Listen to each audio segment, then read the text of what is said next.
पैदा होते ही भय अर्थात पालक का रोना शुरू। पूरा जीवन कभी ना कभी किसी चीज़ का मोह और फिर मृत्यु का भय अर्थात बुढ़ापे का रोना। भय मुक्त होना और मोह भंग होना यही मनुष्य जीवन का उद्देश्य है। 3 योग बताए गए हैं, ज्ञान योग, कर्म योग और भक्ति योग। ज्ञान जो कि पठन पाठन से आता है, इससे मोह भंग होता है और भय समाप्त होता है। कर्म करने वाले को मोह और भय नहीं होता क्योंकि उसे अपने कर्म पर विश्वास होता है। भक्ति करने वाले का भी मोह और भय समाप्त हो जाता है।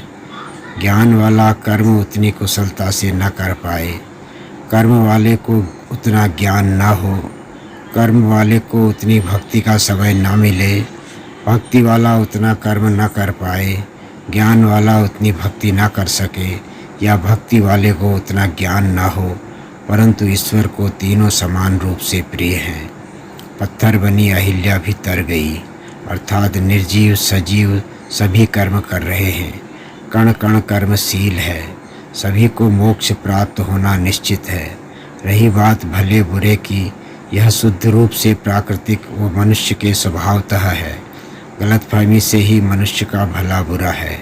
आतंकवाद इसका एक उदाहरण है। ताप का संचालन एक सिद्धांत है जिससे अच्छा समझ सकते हैं। उष्मा अर्थात गर्मी अधिक तापमान से कम तापमान की तरफ बहती है।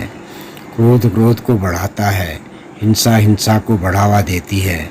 इन सब पर नियंत्रण मनुष्य को ही करना होगा, अगर मनुष्य इसे गलत समझता है।